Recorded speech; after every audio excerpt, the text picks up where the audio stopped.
No caso da ansiedade, o problema não é a ansiedade, mas é o que está por trás da ansiedade. O que está desencadeando a ansiedade na pessoa? Aí ela tem problemas de ansiedade e problemas de insônia. Por quê? Porque ela não consegue entrar em parasimpaticotonia. Ela está sempre em simpático, ela está sempre em alerta. O sistema nervoso central dela diz, você não pode dormir, não pode relaxar, porque o leão vai te pegar, porque o boleto vai vencer. E você está sempre assim em alerta. O que está por trás da ansiedade? É o medo. Silvana Nelli, terapeuta integrativa, especialista em hipnoterapia, constelação familiar, EFT e medicina germânica. Hoje falamos sobre o que realmente está por trás da ansiedade moderna e por que vivemos sempre em estado de alerta. Como os traumas da infância continuam comandando nossas escolhas na vida adulta e como a hipnoterapia acessa a origem dos traumas para ressignificar a dor e abrir espaço para a cura, reprogramando o seu cérebro.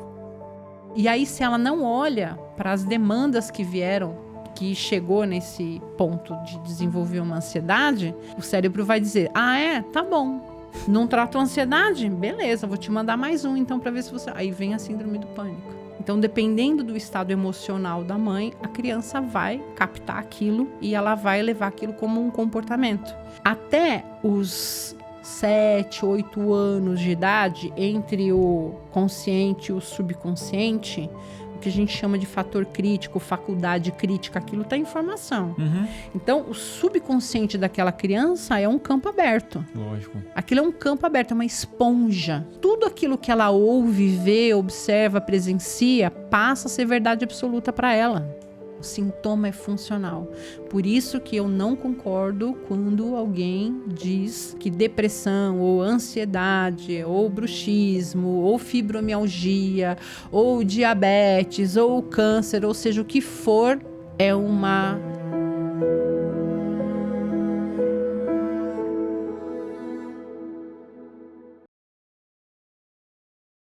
Olá, sejam bem-vindos a mais um episódio do Go On Podcast. Hoje eu falo com Silvana Nelli. Muito obrigado. Eu que agradeço o convite, estou muito feliz de estar aqui. Finalmente deu certo, hein? Com certeza. Foi quase 8 meses a gente se falando, né? É verdade, é verdade. Foi um tempão que a gente estava tentando conciliar e agora deu certo. Que bom.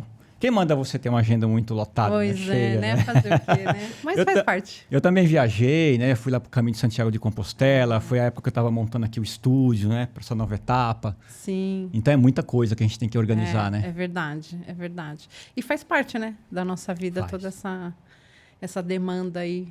É isso mesmo. Muito bom. Bom, a Silvana é terapeuta integrativa, certo? Isso. Muito bom. Sou terapeuta integrativa. O que faz uma terapeuta integrativa? A terapeuta integrativa trabalha com várias ferramentas, né? As que eu trabalho, por exemplo, são hipnoterapia, constelação familiar, medicina germânica e o EFT. Então, na minha abordagem terapêutica, eu utilizo essas ferramentas, sendo que a hipnoterapia ela é a principal. Tá. Então, podemos concentrar um pouco hoje na hipnoterapia. Né? Isso. Pô, mas é muita coisa, hein? É muita coisa, é muita coisa. Tem que estudar muito, né? Tem que estudar bastante. E como transformar traumas em aprendizado? É fácil? É fácil desde que você primeiro entenda o que é um trauma. Tá. A primeira coisa que a gente tem que fazer é entender o que é um trauma. O que é um trauma? Trauma é tudo aquilo que eu não consigo lidar emocionalmente. É um trauma. É que a maioria das pessoas acreditam que um trauma é alguma coisa muito catastrófica que aconteceu, algo muito grave, você presenciou um assassinato ou houve um abuso. E, na verdade, não é bem isso.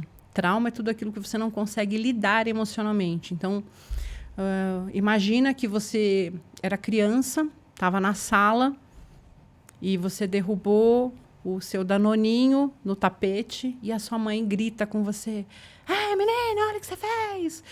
Aquilo talvez seja um trauma para uma criança, né? Então, trauma, se você não consegue lidar com aquilo, para a sua mente isso é um trauma. E aí, nesse caso, esse exemplo que você trouxe do danoninho que é derrubado, a mãe gritou, ela teria algum problema futuro, por exemplo, se ela vai trabalhar numa empresa, ela é chamada atenção, isso pode vir à tona. Eu dei esse exemplo porque isso foi um caso que eu atendi, tá? Olha. Isso foi um caso que eu atendi. Então, o que acontece? Ele adulto, A gente estava fazendo a sessão, né, de hipnoterapia. A gente voltou nessa cena e ele tomando, tipo, um danoninho, um iogurte, alguma coisa assim. E ele derrubou no tapete sem querer. E aí a mãe gritou com ele levou um susto. E qual foi o registro do trauma que ele teve na mente? Tudo que eu faço não dá bom. Tudo que eu faço é ruim. Nada agrada a minha mãe. Eu faço tudo errado. Então, quando a gente fala assim, os traumas, todo mundo, em algum nível, sempre todo mundo vai ter algum trauma. Todo mundo tem. A questão é que, às vezes, a gente não sabe que ele está ali, comandando a nossa vida. Esse é o ponto. Uhum.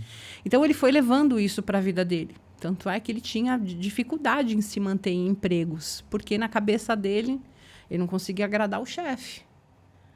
Tudo que ele fazia não era bom o suficiente, porque ele fazia alguma coisa errada. Por conta de um registro que o cérebro dele fez naquele momento em que ele derrubou algo no tapete. Então, por isso que às vezes eu converso com os pais, em palestras, eu falo, pais, mães, são crianças, eles não sabem.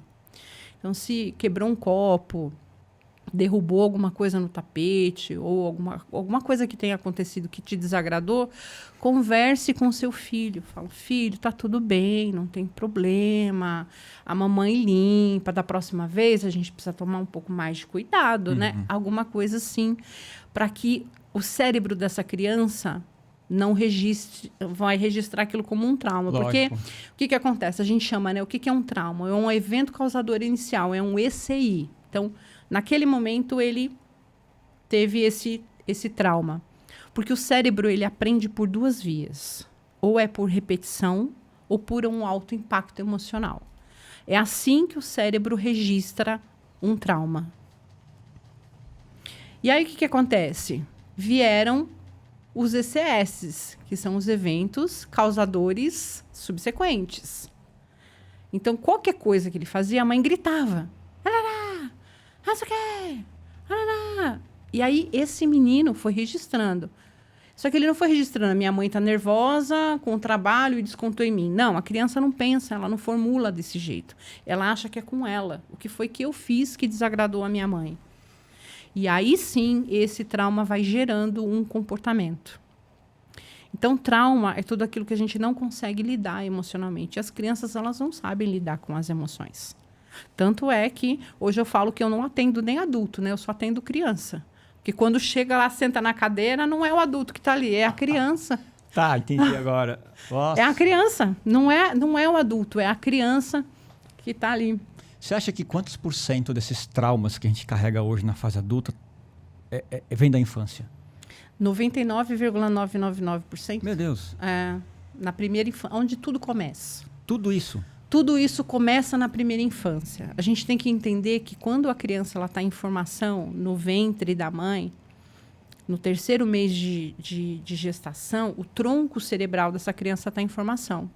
Isso significa que ela já começa a captar as emoções da mãe.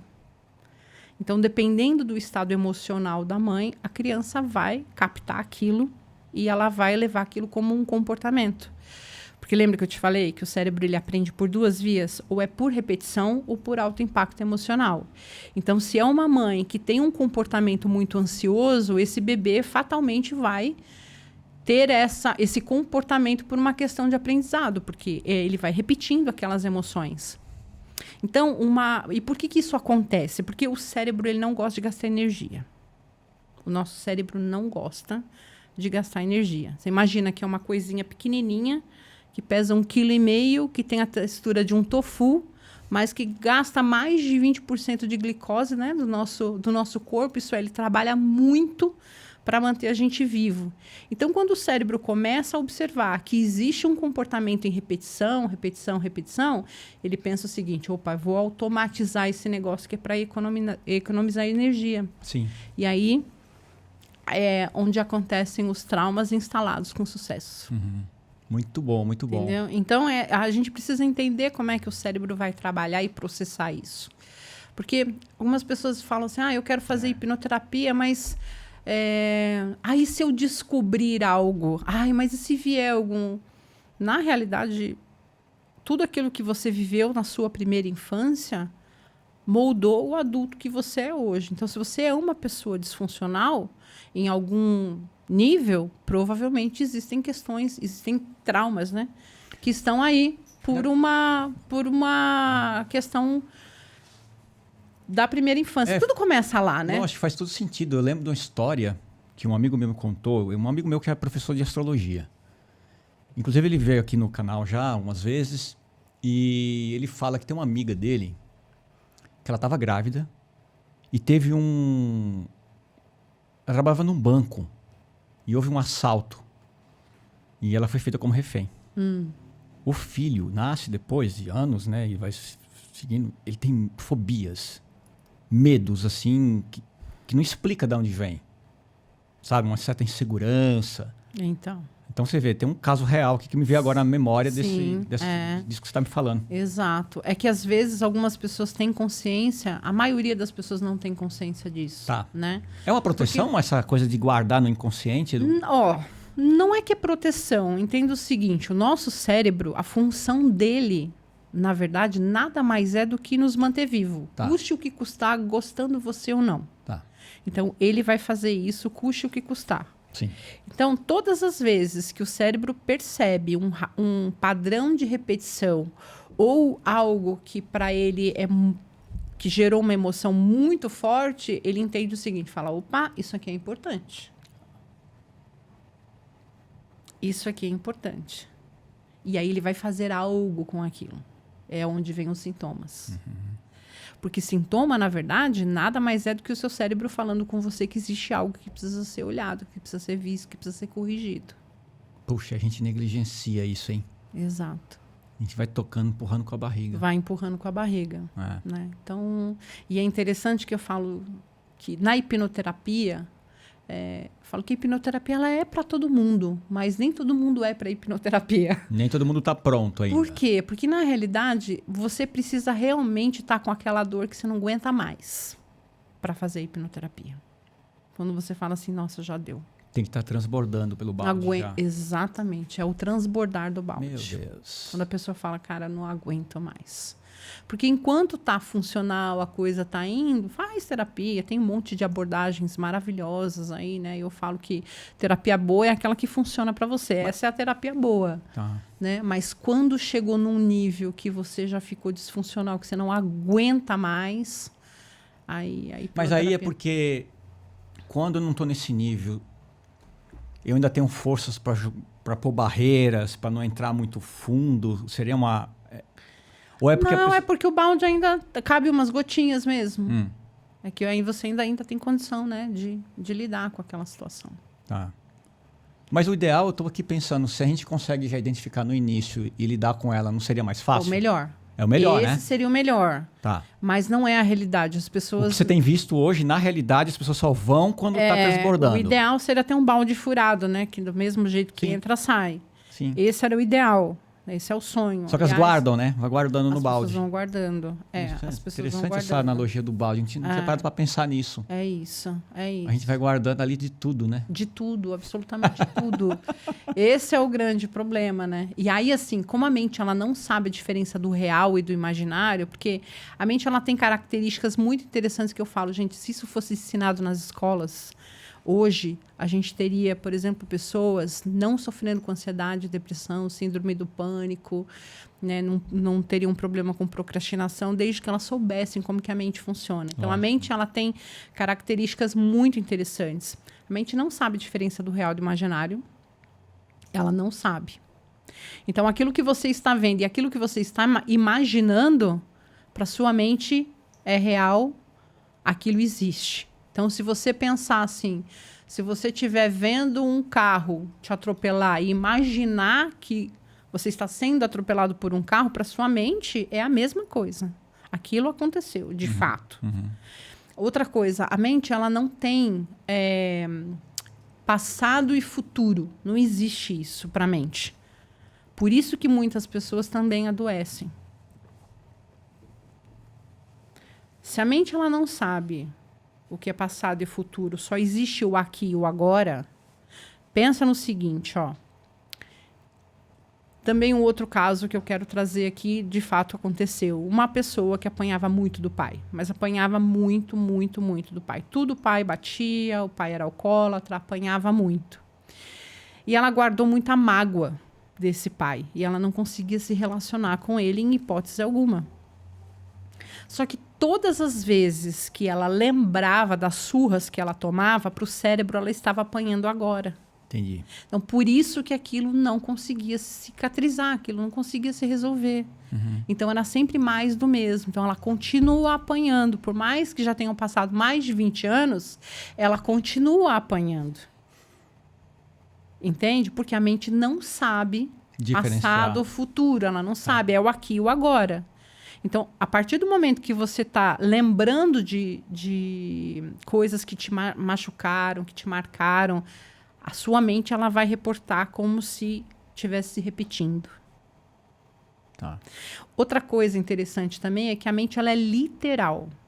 Ela não tem moral. Para ela não é certo, errado, bonito, feio. Ela é literal. Por isso que a gente fala, cuidado com as coisas que você fala, porque ela é literal. Inclusive com as brincadeiras que a gente faz.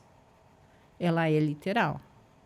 Eu já atendi uma pessoa que não emagrecia em hipótese alguma. Em hipótese alguma. Por conta das coisas que primeiro ela ouviu na primeira infância. Tá. Né? E também tinha aquela coisa de a mãe achar bonitinha a menina comer.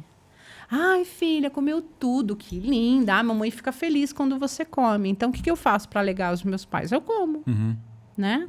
E aí, na adolescência, com bullying, que ela sofreu muito bullying na escola, qual foi a forma de ela tentar lidar com aquilo?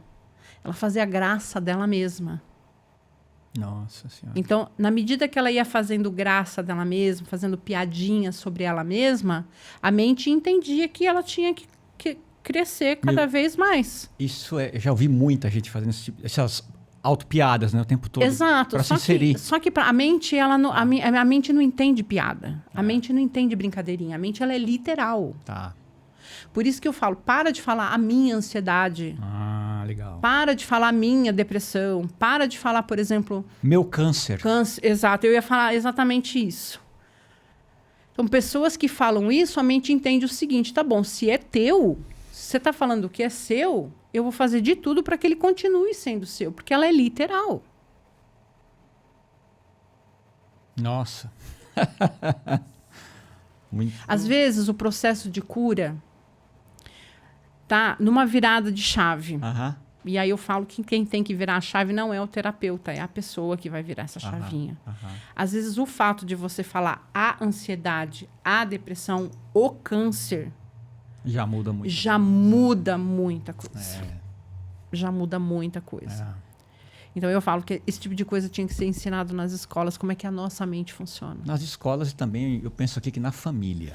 Sim, na família, em casa. Os pais já começaram a educar os filhos a separar as coisas, a ter uma educação emocional. Mas se os pais não são pais funcionais, eles vão ter filhos disfuncionais.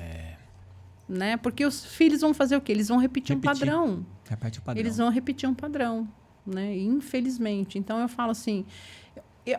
Eu falo que às vezes tinha que ser obrigatório. Obrigatório, devia ser lei. Antes de você começar a namorar, você já se trata. Ficou noivo? Faz terapia. Vai casar, já faz hipnoterapia, já se livra de todas as questões emocionais para você entrar num relacionamento. Sim, todo sentido. Sem projetar a sombra nos outros, né? Então... E o que você tem visto assim, de mais frequente dos problemas, dos traumas que as pessoas trazem para você? Hoje a ansiedade, né? Infelizmente está em primeiro lugar. A ansiedade hoje está em primeiro lugar. Muita gente com ansiedade. Por quê? Mas ansiedade, depressão, síndrome do pânico, procrastinação, né? Também... Só que primeiro a gente precisa entender o que é sintoma. Legal. Primeira coisa, né? Porque senão a pessoa acha que ela nasceu com aquilo, ou que ela herdou aquilo da família, ou que aquilo vai ser uma sentença, como muitas vezes a gente ouve os médicos dizerem: essa sua depressão aí você vai ter que tomar remédio pro resto da vida e a pessoa acredita que aquilo é uma sentença e ela vai ter que conviver com aquilo eternamente. Então, eu discordo, né? Por mais que, assim, eu acho que o remédio, em determinadas situações, é necessário, mas a primeira coisa que a gente precisa entender é o que é sintoma. Sintoma é tudo aquilo que você sente. Isso é sintoma. Você sente dor de dente, é sintoma. Sente dor de cabeça, é sintoma. Sente que você não é bom o suficiente, é sintoma. Sente que você é uma pessoa que não consegue terminar as coisas, é um sintoma. Sente que tem dificuldade para dormir, tudo é sintoma. Mas o que é um sintoma? Sintoma nada mais é que o seu cérebro falando com você que existe algo que precisa ser visto. Porque todo sintoma tem uma causa ou todo sintoma tem causas. E aí não adianta você atacar o sintoma, você tem que atacar a causa, descobrir qual é a origem, qual é a raiz. Porque entenda o seguinte, no caso da ansiedade, o problema não é a ansiedade, mas é o que está por trás da ansiedade. O que está desencadeando a ansiedade na pessoa? Então, se a gente entender que a gente tem 7 emoções que já vêm de fábrica, né? Que são 7 emoções que elas são funcionais, né? Que é para manter a gente vivo. A gente tem 7 funções que são emocionais, são funcionais. Funcionais. Né? O que está por trás da ansiedade? É o medo. Olha. É o excesso de medo. Então, lembra que eu falei que a mente aprende por 2 vias, ou por repetição ou por alto impacto emocional? E a mente não gosta de gastar energia? Então, se ela não gosta de gastar energia, ela vai tentar fazer o quê? Ela vai tentar economizar energia, porque senão ela entende que a gente está em risco de vida. Sim. Se ela vê que a gente está gastando muita energia, ela vai falar assim, a gente está correndo risco de vida. Então, por isso que ela automatiza muita coisa. E aí, se eu começo a sentir medo, ansiedade instalada com sucesso, porque o cérebro vai automatizar isso. Então, imagina assim, uma pessoa que isso é bastante comum hoje, já tem de muitos casos assim. Da mãe que sentiu muito medo na gestação, já programa o cérebro desse bebê. Então, ele já tem uma programação pré-determinada ali do medo, né? Qualquer coisa ele sente medo. Já viu aquelas crianças que tudo tem medo? Você chega perto de tudo, ela tem medo. Sim, já vi. Ela já tem um comportamento que já denuncia que se você não tratar isso, vai evoluir para uma ansiedade, que se você não tratar essa ansiedade, vai evoluir para uma síndrome do pânico. Síndrome do pânico. Né? Porque os sintomas são assim, você não trata, o cérebro traz outro. Você não trata, ele vai trazendo mais. Né? Então, o comportamento já vai denunciando isso. Então, todas as vezes que você começa a sentir medo, o cérebro fala, não, nós estamos gastando muita energia aqui, gente, vamos automatizar esse negócio. Aí vira ansiedade. Puxa vida, hein? Né? Então, a gente precisa entender como é que isso funciona. Voltando na história dos bebês, você já viu um bebê respirando? Ele respira pelo diafragma, sim, né? Que esse é o nosso natural, certo? Sim. Respirar pelo diafragma. Só que na medida que a gente vai sentindo medo ao longo da vida, a gente muda o nosso jeito de respirar. Você mudou a sua forma de respirar, você está levando uma mensagem para o seu cérebro que você está em perigo. Ainda que não tenha nada. Não está acontecendo nada. Você só teve um pensamento.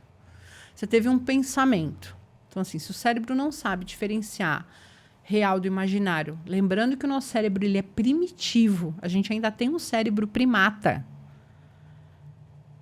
Que trabalha como se a gente ainda estivesse lá na savana. Então, se você pensa assim, nossa, como é que eu vou pagar aquele boleto semana que vem? Já gerou um medo aí. Para o cérebro, é a mesma coisa. Tem um leão querendo me pegar. É a mesma coisa. E aí você já muda o seu jeito de respirar. Mudou o seu jeito de respirar. Você teve um pensamento preocupante? Pronto. Aí todo o seu sistema nervoso central já começa a ficar bagunçado. Você está lá na sua cama, deitadão, relaxado. Pensou no boleto, pronto, tem um leão querendo me pegar. O seu sistema nervoso central entra jogando noradrenalina, cortisol, no seu corpo, porque você vai precisar fugir, você vai precisar, né, se salvar do leão. Por isso que a pessoa sente a mão fica gelada, o pé fica gelado, né? Porque, na verdade, assim, o sangue, ele tá circulando aqui, né? E aí ele começa... Sim, sim. A pessoa precisa fugir. Nossa. E aí é onde a ansiedade passa a ficar instalada com sucesso. Então, imagina uma pessoa que carregou um histórico, que apanhou a vida toda, né? Que lembrava que... Eu atendi essa pessoa também, que ela falava, nossa, só de pensar que meu pai tá chegando em casa, a pessoa já sentia medo. Porque batia na mãe, batia em todo mundo. Então, cresceu assim, sentindo medo. Era uma coisa natural para ela. Então, pensa... E não é um natural, né? Você ter tanta descarga de noradrenalina e cortisol o tempo inteiro no seu organismo. Que aquilo vai te intoxicando. Sim. Né? Então, a pessoa não consegue... Aí ela tem problemas de ansiedade, problemas de insônia. Por quê? Porque ela não consegue entrar em parasimpaticotonia. Ela está sempre em simpático. Ela está sempre em alerta. O sistema nervoso central dela diz, você não pode dormir, não pode relaxar, porque teu pai daqui a pouco está aí, porque o leão vai te pegar, porque o boleto vai vencer. E aí você está sempre assim em alerta. Então, além da ansiedade, você tem outros problemas. Se fosse só ansiedade, nada mais... Ok. Porque a ansiedade até faz parte da vida, né? Amanhã nós vamos para Londres. Uhul, né? Delícia. Viagem, vou ficar ansiosa. A ansiedade, ela faz parte. É natural. Não tem como você nunca mais sentir ansiedade. Sim. O problema é quando ela se torna disfuncional em você, né? Então, quando você tem ansiedade, aquilo não é curado, traz uma insônia, depois vira uma síndrome do pânico, aí você tem vários outros problemas, né? Então, esse é o X da questão. Legal. O cérebro não sabe a diferença do real e do imaginário. Nossa, que louco, tem que... E aí, e você acha que o estilo de vida que a gente tem hoje contribui para essa ansiedade? 90%. Porque, na verdade, se a gente tem um cérebro primata, vamos pensar lá de novo no cara que ficava lá na savana, que saía só para coletar água, saía para caçar, né? Depois ele ficava lá olhando quantos dedos ele tinha no pé... Quantos dias? Não tinha o chefe, os filhos, escola, trabalho, reunião, ambulância, polícia, assalto, grade na janela. A gente não tinha isso. Toda essa loucura, né? Então, daí que eu falo que também a gente precisa entender que, às vezes, o problema da procrastinação, a gente precisa entender que o nosso cérebro ele é primata e a gente não foi feito para auto-performar 100% toda hora. Que é essa cobrança que a sociedade traz hoje, né? Exato. Então, assim, o nosso cérebro ele não está acostumado a lidar com isso. A gente não foi feito para lidar com isso. Com toda essa demanda, com toda essa loucura.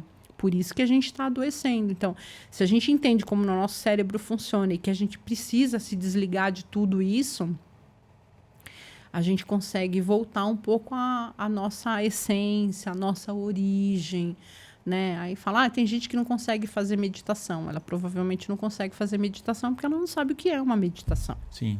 Né? Sim. Então, a gente precisa voltar às origens. Por isso que a gente está nessa loucura, porque o nosso cérebro ele não foi projetado para tudo isso. Né? Então, sim, influencia demais. Completamente demais. Muito. E, assim, se você não sabe separar, aí as pessoas não conseguem separar, né? Tipo, chegou no trabalho, desliga o celular, agora eu vou cuidar da minha família, vou relaxar, vou tomar um banho de banheira, sei lá, vou tomar um vinho, vou, sei lá, enfim. Não, as pessoas não se desligam. Elas estão em casa, mas a cabeça está no trabalho. Ou elas estão no trabalho, a cabeça está em casa com problema, com o pai, com a mãe, com isso. E o cérebro não desliga. O cérebro não desliga, e ele não vai desligar mesmo, né? Ele não vai desligar mesmo. Pelo contrário, ele vai trazer mais do mesmo. Então, quanto mais preocupação você tem sobre aquilo, mais demanda sobre aquilo você vai gerar. E aí vira uma roda, né? Porque se a gente parar para pensar, às vezes a pessoa está insatisfeita no trabalho. Está insatisfeito no relacionamento. E o celular é aquela dopamina barata, né? Ele ocupa a energia do cérebro ali. Exato, E não desliga nunca. Não desliga nunca. E aí você não consegue pensar sobre. Puta, isso é muito sério. Você não consegue pensar sobre. Você gasta energia, mas não pensa. Exato, exato. E aí a gente precisa também entender como é que o nosso cérebro funciona. Né? Então, assim, de uma forma bem simples, O Gerald Kein separou o cérebro em 3 partes. Consciente, inconsciente e subconsciente. Tá. Então, pensa assim, ó, o inconsciente é o nosso sistema central autônomo, né? Ele é o responsável por batimento cardíaco, você não precisa pensar para o teu coração funcionar, você não precisa pensar, né, para o teu sangue circular, você não precisa pensar ou dar ordens para o seu intestino funcionar, tá tudo funcionando, ele está trabalhando ali. Depois, e vamos pensar que ele é o filho mais velho, tá? Aí vem o filho do meio, que é o nosso subconsciente, que é o cérebro das emoções, que é o sistema límbico. Tá. Ali é que estão os nossos hábitos, os nossos vícios, as emoções.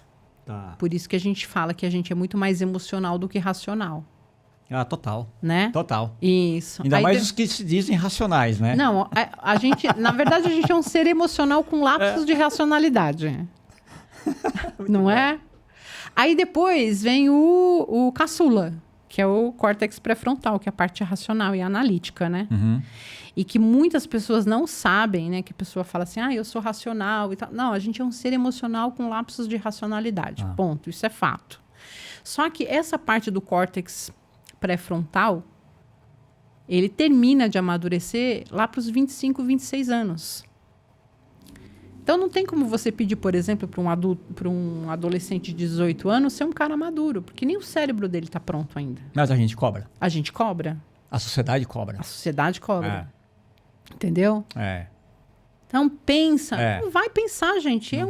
Não vai pensar, Não vai. né? Não vai. E aí eu te falo o seguinte, você concorda que se nós fôssemos seres racionais mesmo, de verdade, a gente não teria problema? A gente não teria problema. Porque pensa comigo, ó. Meu filho morreu. Mas enterra. Morreu, enterra. Uhum. Meu casamento acabou. Arruma outro casamento. Uhum. Fui demitido do trabalho. Arruma outro emprego. Uhum. Se a gente fosse racional, a gente lidaria desse jeito com as coisas. Não, e a gente consegue também... A gente não ia sofrer. Além desse detalhe que você está falando, mostra tanto que a gente não é tão inteligente porque a gente cava os nossos próprios problemas. Então, não é que a gente não é inteligente.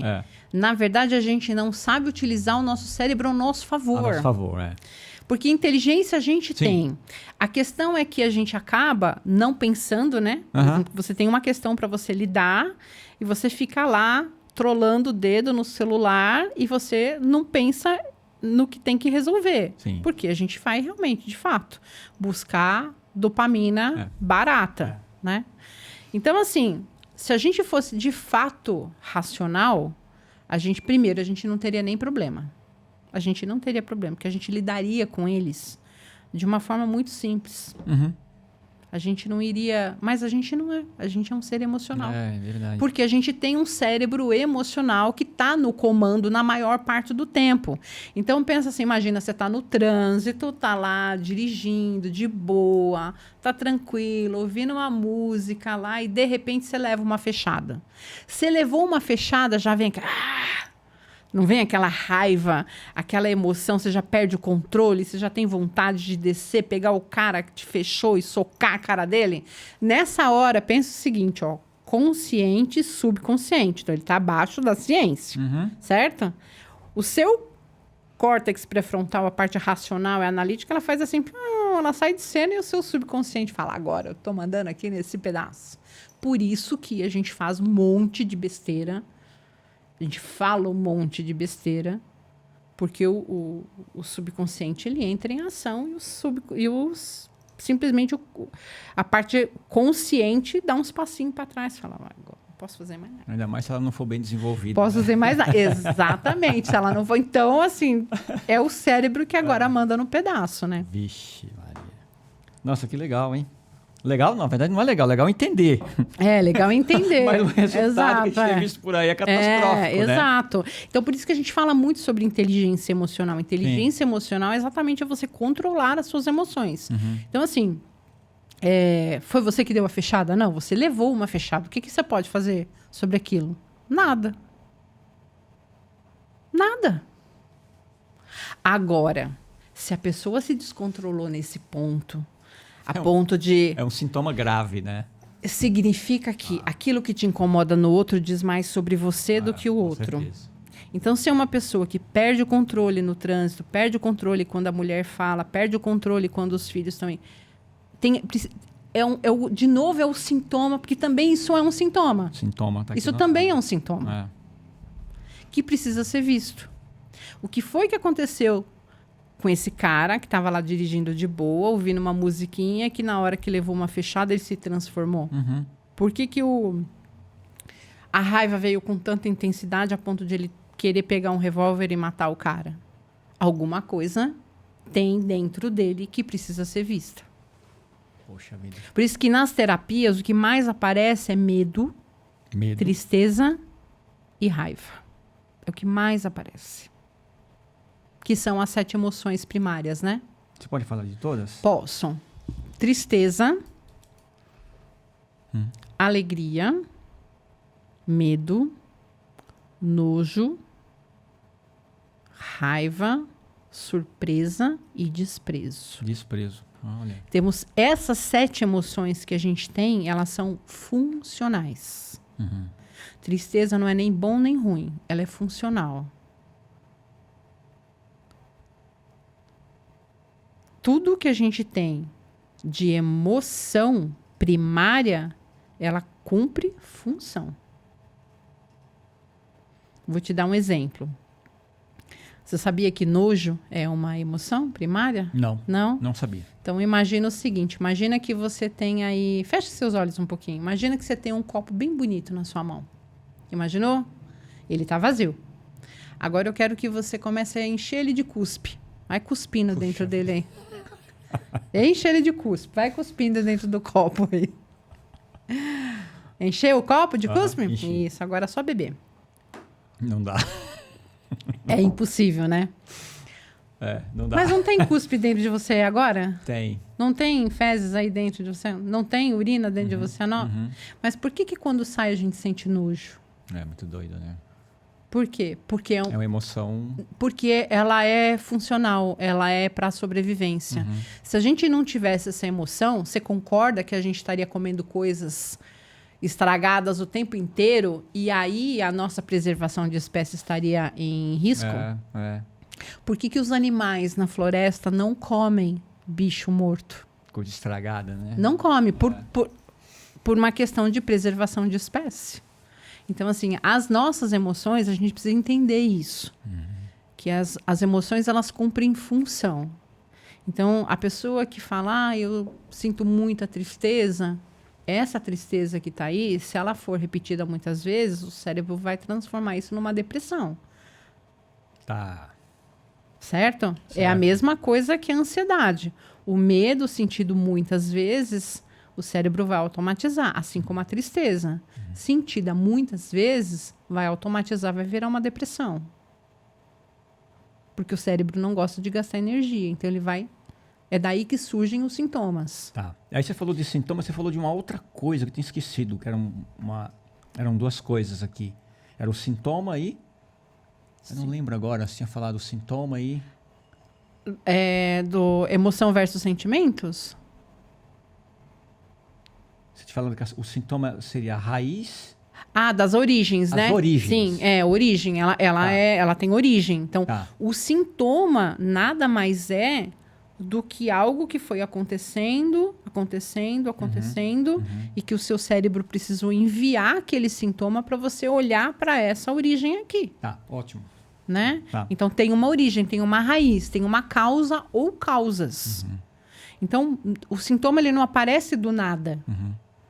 Ele tem uma origem e a gente precisa olhar o que é. Mapear essa origem para Tem que mapear. E é isso que a hipnoterapia faz. A gente vai entender o que está por trás dessas emoções. E como que vive hoje a pessoa com muita ansiedade?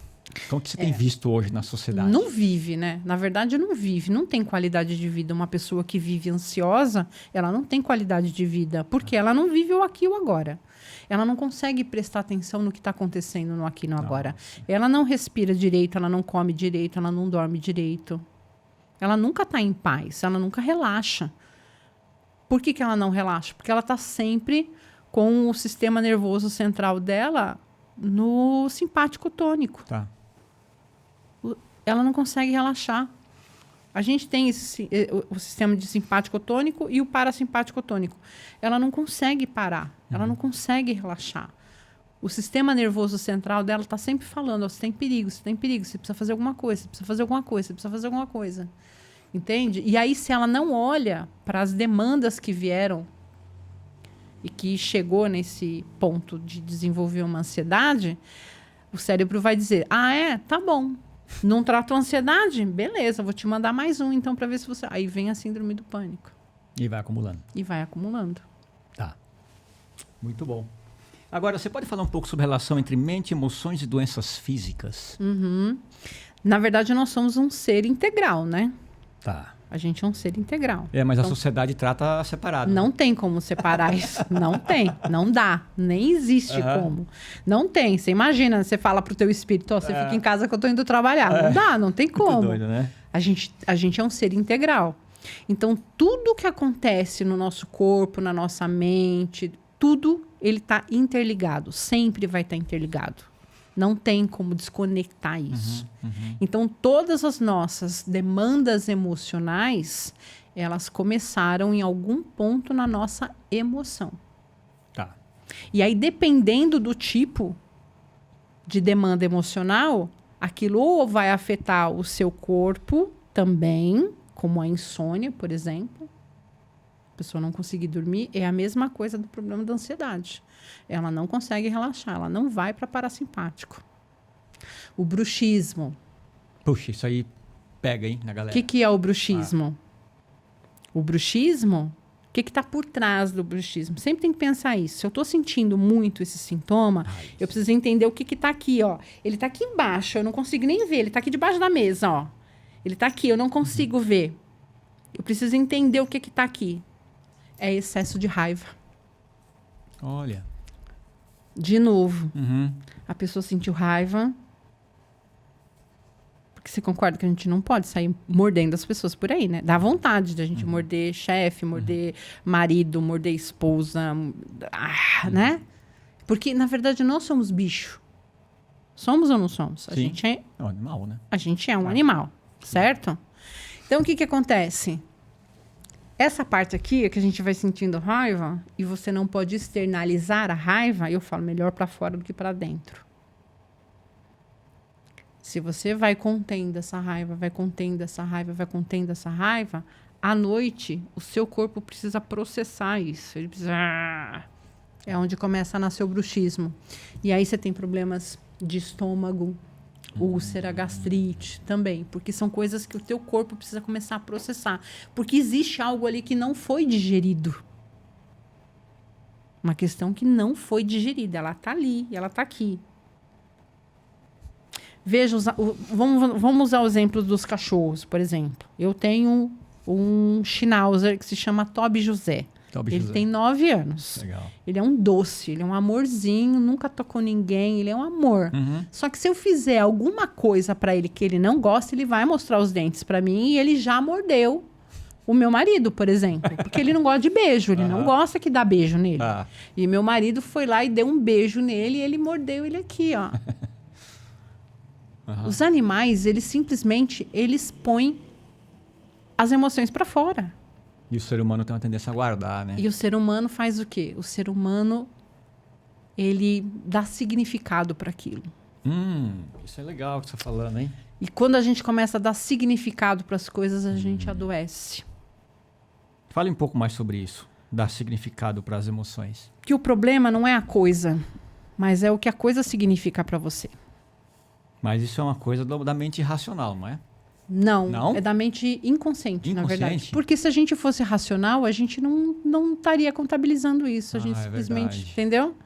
A gente resolveria aquilo da melhor forma possível, sem colocar o significado. Tá. Então, pensa o seguinte, ó. Vamos pensar assim, ó. Fato versus interpretação do fato. O que nos adoece é a forma como a gente interpreta aquilo. O problema é a maneira como a gente lida com o que aconteceu conosco. Tá? Certo? Então, basicamente é isso. Se você teve um fato... Gente, fato é fato. Ele é livre de emoção e ele é livre de interpretação. Fato é fato. Aconteceu. Copo caiu. Tá? Copo caiu. Pronto. Fato. Estava no estúdio e um copo caiu. Esse é o fato. Acabou. A interpretação que eu dou pro fato. Ai, meu Deus, o copo caiu. Ai, será que é algum espírito? Ai, nossa. Ai, gente, mas eu sou muito desastrada. Olha o que eu tô fazendo. Mas eu sou uma incompetente mesmo. Como que eu deixei cair o copo?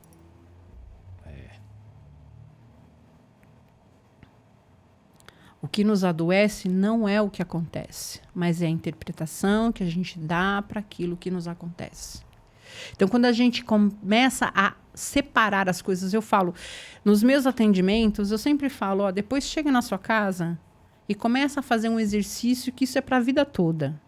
Pega uma folha e separa lá, fato. Põe um risco e depois você coloca assim, interpretação do fato. Vamos supor que no seu, sei lá, na sua semana aconteceu alguma coisa no trabalho. Fato. O seu chefe gritou com você. Escreve lá.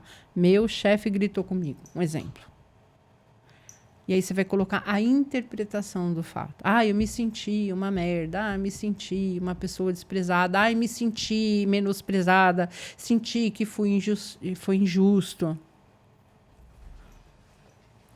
Quando você começa a olhar isso, aí você fala, nossa, mas eu nem precisava ter me sentido assim, porque não tem nada a ver comigo. Ele estava bravo com outra coisa. Sim. Você começa a rasgar as interpretações que você dá. Eu falo que o processo de cura, né, de autocura, ele começa em doses homeopáticas quando você começa a perceber essas coisas. Não existe uma coisa mágica. Ah, curou. Não. Eu começo a entender que esse fato é uma coisa, que eu não posso dar significado para isso. Eu começo a entender que sentir tristeza é normal, que ela é funcional, ela está aqui com as melhores das intenções, porque sintoma está aqui com a melhor das intenções, que o meu cérebro não é meu inimigo, que ele está aqui para me ajudar a me manter vivo, ele está fazendo de tudo, está trabalhando muito para me manter vivo, e ele vai fazer o que ele puder fazer para que eu continue viva. Então, quando a gente começa a olhar para isso, a gente começa a se libertar de um monte de sintoma que estava ali com uma função de proteção. Sim, sim, sim. E aí o seu corpo vai tendo respostas a isso. Tá. Faz total sentido. E aí, uma vez não tratados, e vai bombardeando o corpo. Vai, né? Bombardeando. Porque o sintoma, por mais que a gente não goste, ele está ali com a melhor das intenções para te proteger. Ele é funcional. O sintoma é funcional. Por isso que eu não concordo quando alguém diz que depressão, ou ansiedade, ou bruxismo, ou fibromialgia, ou diabetes, ou câncer, ou seja, o que for, é uma sentença. Porque não é. E eu já escutei muito isso, viu? Não é. Demais. Não é. Então, se você entende que aquele sintoma está ali com a melhor das intenções, você precisa entender o porquê que ele está te protegendo. Sim. Uma vez que você entende o porquê que ele está te protegendo e você resolve a origem disso, o sintoma perde função. Sim, sim. O sintoma simplesmente perde função. A obesidade, por exemplo, ela é um sintoma que cumpre uma função, que é a função de proteção, né? Eu atendi uma vez uma pessoa que tinha problema também com a questão da obesidade. E ela trabalhava com esportes. Então, era uma coisa muito incongruente para ela, né? Como que uma esportista está sempre brigando com a questão do peso? O que acontece? Acontece que ela não conheceu o pai, era só ela e a mãe, e ela saiu do papel de filha dela e entrou no eu tenho que cuidar da minha mãe, eu tenho que proteger a minha mãe. Então, se eu tenho que proteger a minha mãe, eu preciso ser grande, né? Porque minha mãe é maior que eu. Dentro da hierarquia familiar, os pais são maiores que os filhos. E uma vez que você sai do seu lugar de filho e quer ser maior que a sua mãe, alguma coisa vai ter que acontecer ali para esse negócio funcionar. Então, para eu aguentar levar uma casa, para eu ser o chefe da casa, eu vou precisar crescer. Certo? Que afinal de contas é mais fácil você chutar um gato ou um elefante?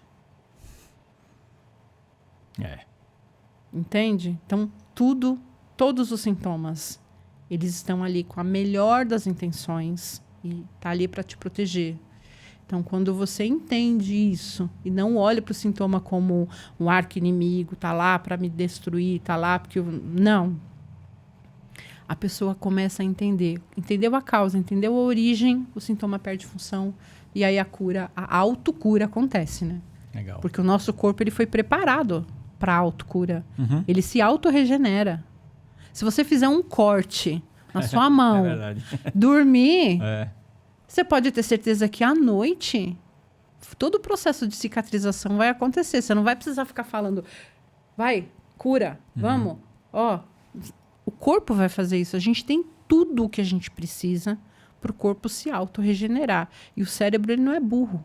Ele é muito inteligente. Ele sabe o que fazer. O problema é que a gente atrapalha o trabalho dele.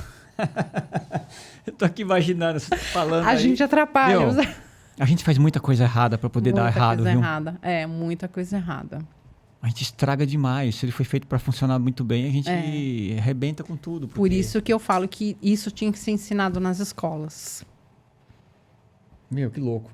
Agora, como é que a hipnose pode nos ajudar? O que é hipnose? Vamos entender. Eu quero entender um pouco aqui, porque eu sou totalmente leigo. E eu quero entender o que é hipnose. Hipnose é um estado natural da mente humana, tá? Então, assim, é como, sei lá, como Isaac Newton descobriu lá a gravidade. Estava sentado e caiu lá a maçã nele. Ela já existia. Ele só descobriu. Tá. A hipnose é a mesma coisa. A hipnose é um estado natural da mente humana. Você querendo ou não, ela existe. Você querendo ou não, ela está lá e ela está acontecendo. É como o ar que a gente respira. Você não está vendo, mas está acontecendo. Então, eu gosto da etimologia da palavra. Hipno, é que na verdade é uma palavra que veio, né, do grego. Hipno é sono. Mas hipnose não tem nada a ver com dormir. É que acabou virando essa palavra e as pessoas adotaram isso e é assim até hoje. E terapia, né? Então, hipnose é uma terapia, mas na verdade a hipnoterapia, né, hipnossonoterapia é tratamento, essa é a etimologia da palavra, tratamento. A hipnose ela é uma situação que acontece assim, vou dar um exemplo. Se é um estado natural da mente humana e ela está aí e a gente acaba sendo hipnotizado desde quando a gente nasce. Tá. Imagina a cena. Você está no cinema. Você está assistindo um filme. Aí você está lá assistindo um filme, você começa a chorar. Você se acaba no filme. Mas você não sabe que é tudo ator, tudo atriz. Você não sabe que aquilo é uma mentira, uma história. Sim. Por que você chorou?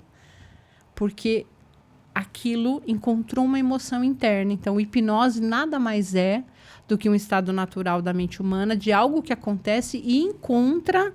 É um estímulo externo que encontra uma emoção externa. Então, o filme é um estímulo. E aí ele encontra uma emoção. Lembra que eu falei que a mente não sabe a diferença do real do imaginário? Eu tô pensando nisso agora aqui. Se a mente não sabe a diferença do real do imaginário, é por isso que a gente se envolve nos filmes, por isso que a gente se envolve nas séries. As pessoas não percebem, mas é como se elas fizessem parte da série. Elas fazem parte daquilo, aquilo faz parte da vida dela. Isso é uma hipnose. Olha, e quando acaba a série, a pessoa já começa a sentir aquela angústia, aquela coisa, dá aquele vazio. Isso é uma hipnose. Então, hipnose nada mais é do que um estímulo externo, né? Então, por exemplo, as empresas fazem muito isso, né? De neuromarketing, usam muito a hipnose. Por exemplo, para você... Vamos supor, você está lá mexendo no celular e você vê um lanche maravilhoso. Você nem está com fome, você acabou de comer. Mas você foi hipnotizado por aqui, você acaba pedindo aquilo lá. É uma hipnose. E aí, o que acontece na primeira infância? Quando o pai fala... Você é burro, menino. Você não sabe quanto é 2 mais 2? Já viu uns pais que ensinam assim? Já. que tá lá junto com o filho para ensinar, e ao invés de falar, não, filho, você consegue, ó, pensa. Quanto é 2 mais 2? O que a professora ensina na escola? Aí você fala, eu já toquei um tempão com você não aprende 2 mais 2? É burro, você é burro, moleque. Se ele entende que ele é burro e ele acredita nisso, aquilo é um estímulo externo que encontra uma emoção interna. Hipnose instalada com sucesso. Ele vai sempre acreditar que ele é burro. Então, a hipnose nada mais é do que você acreditar em algo como verdade absoluta. Por isso que a gente chora no filme. Então, quando você acredita que aquilo é uma verdade absoluta, aquilo passa a ser muito real. Então, você se comporta como uma pessoa burra, ou você começa a se autodenegrir, ou você começa a ter dificuldades nos relacionamentos, porque a mãe falou assim, você não vai arrumar homem bom pra você não, viu? Ó. Isso... Ou, se não, você acredita que nenhum homem presta, todos os homens são iguais. Se você acredita nisso, hipnose instalada com sucesso. Meninas que vão passar lá pela primeira menstruação e elas veem lá a mãe, a tia, a irmã sofrer com cólica e falam, você não menstruou ainda? Nossa. Você vai ver. Quando você menstruar, nossa, você vai ver que horrível que é. Pronto, se ela aceitou aquilo como uma verdade absoluta, adivinha o que vai acontecer com essa menina? Ela vai sofrer muito na menstruação. Isso é hipnose. Isso é hipnose. Então, todas as vezes que você aceita uma sugestão como verdade absoluta, aquilo torna-se verdade para você. E pensa assim, ó. Quando a criança nasce, que ela tá lá, né, dentro da barriguinha da mamãe, ela já tá captando aquelas emoções. Tá. Então, ela já tem algum comportamento aprendido que vem de uma emoção que é da mãe. E aí ela tá num lar que ela ouve coisas, que ela vê coisas e que ela aprende coisas e torna aquilo verdade absoluta para ela. Sim. Até os 7, 8 anos de idade, entre o consciente e o subconsciente, o que a gente chama de fator crítico, faculdade crítica, aquilo está em formação.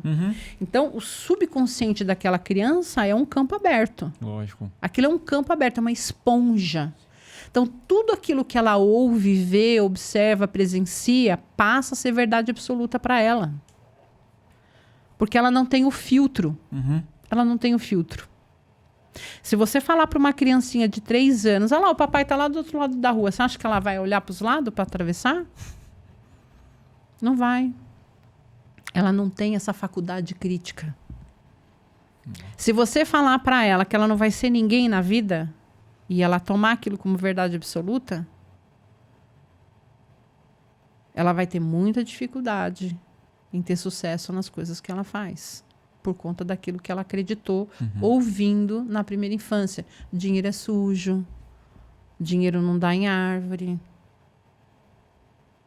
Você quer ver uma coisa que acontece bastante? Antigamente, hoje a gente tem as mesas postas, né? Todo mundo põe mesa posta, mas antigamente não era assim.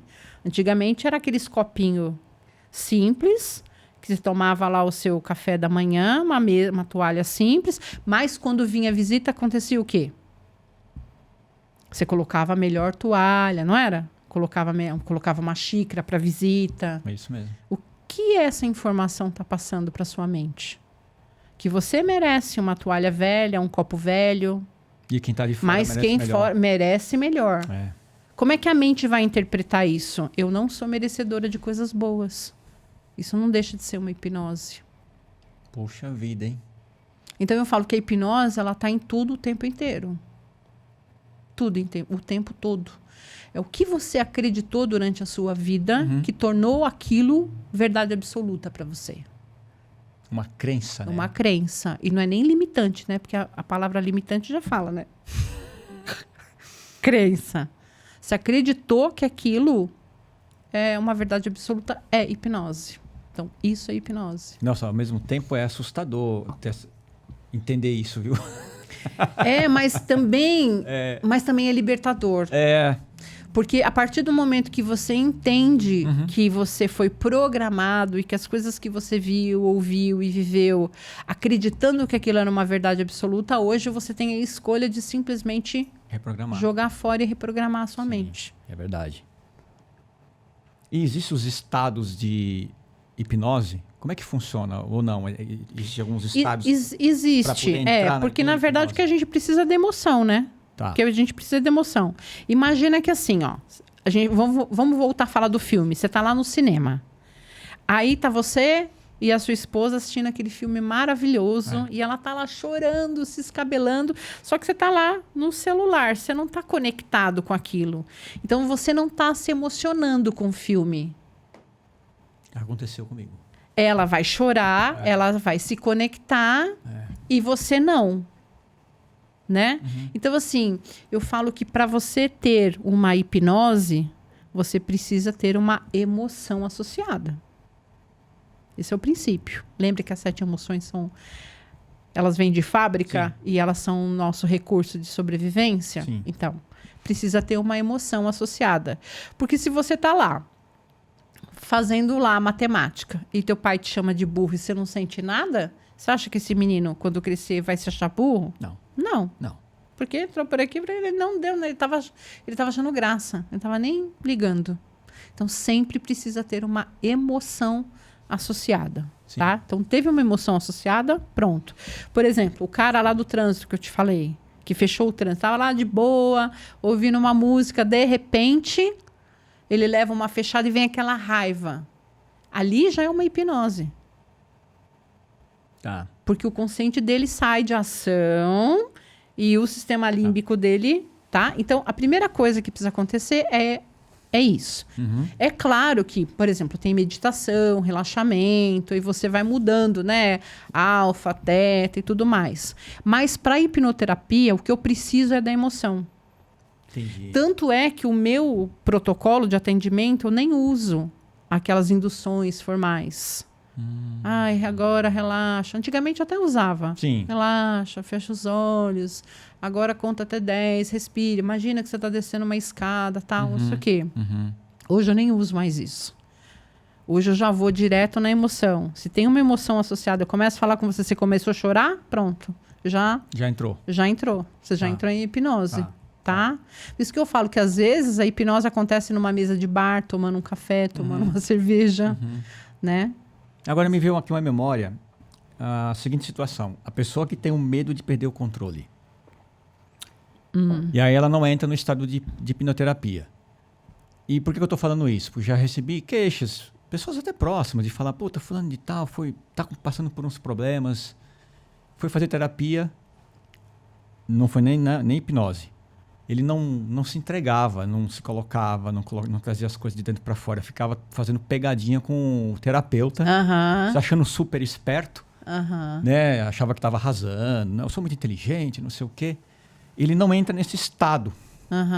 Isso é um medo de perder o controle? Na verdade, é uma proteção, né? Ele tá só se protegendo. Tipo assim, eu vou fazer graça com isso aqui pra você não mexer na minha ferida, porque tem uma ferida ali. Uma ferida, senão né? ele Eu falo que o que faz com que o resultado seja perfeito e seja rápido é a entrega da pessoa. Olha. O que faz a pessoa ter um resultado? Entrega, né? É a entrega dela, né? Então, assim, não tem, por exemplo, como você perder o controle. Por que a gente, por exemplo, pede para a pessoa fechar os olhos? Porque se você tiver de olho fechado, fica mais fácil você focar. Porque você tá vendo, a gente está aqui conversando, falando sobre coisas e vai vindo coisa na sua mente, né? Sim. A mente vai trazendo informação. Então, uma vez que a gente está tratando uma situação da sua infância, a gente está mexendo num campo que o seu subconsciente fala, você tá mexendo nessa coisa aqui do seu pai? Tá, então eu vou trazer mais essa aqui, ó. Aí vai vindo. O cérebro vai trazendo as informações que a gente precisa. Então, assim, a pessoa não precisa ter medo de perder o controle. Porque se ela tem medo de perder o controle, ela não sabe o que é hipnose.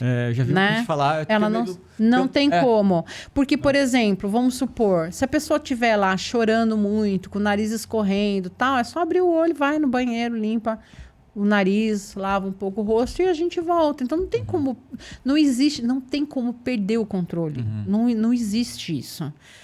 sabe?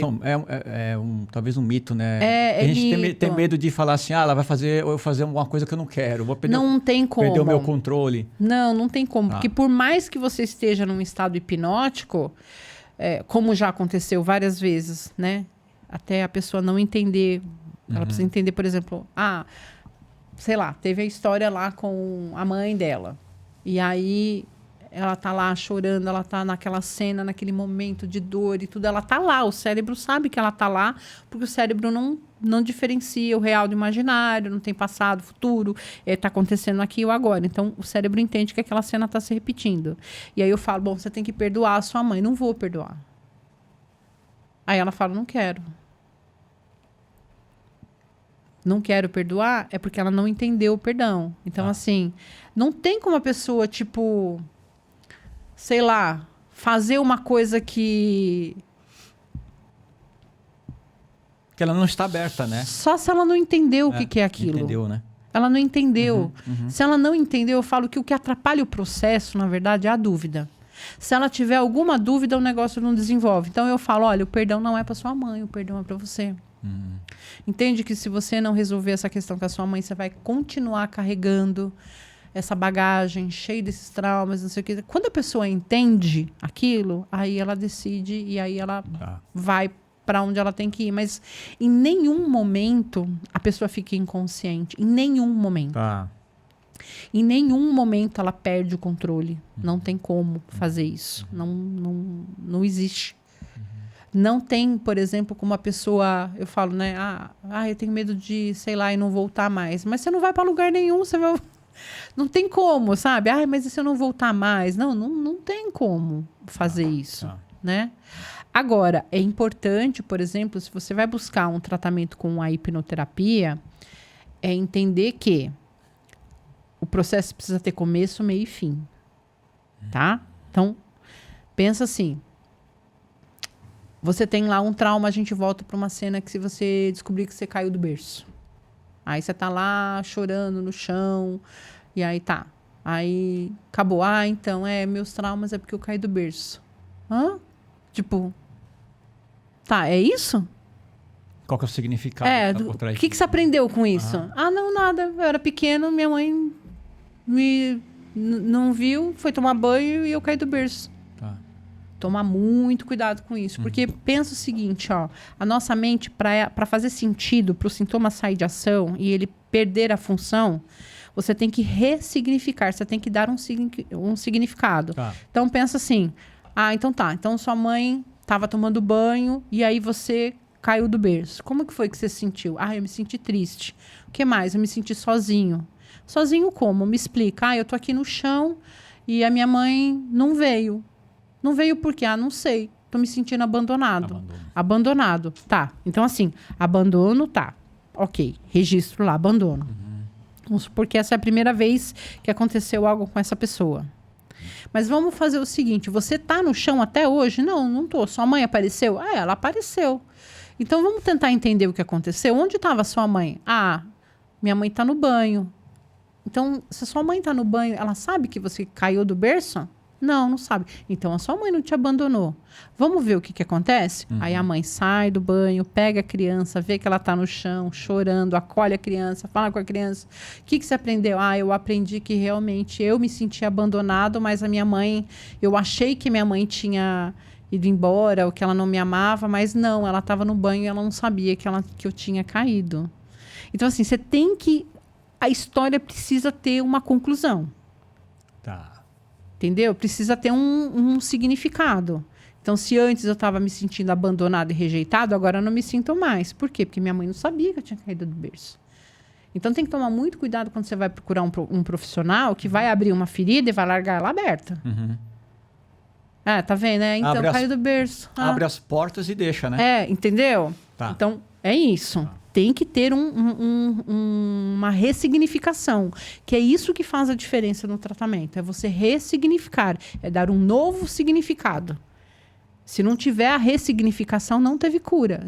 E tem recorrência? Por exemplo, a pessoa foi lá, teve essa consciência do abandono, viu que não foi a mãe, ela trabalhou isso dentro dela e pode acontecer alguma coisa ali. Vamos supor que daqui 6 meses... Um gatilho, alguma coisa? O marido chega para ela e fala assim, ó, acabou o relacionamento. Ela volta de novo com essa fobia ou não? Não, sabe por quê? Tá. Porque quando a gente faz um tratamento completo, que você tem lá como se fosse pedrinhas de... Sabe o dominó? Uhum. Você tem lá o ECI, né? O evento causador inicial, o evento causador subsequente e aí os outros, o evento causador final, por exemplo. Tá.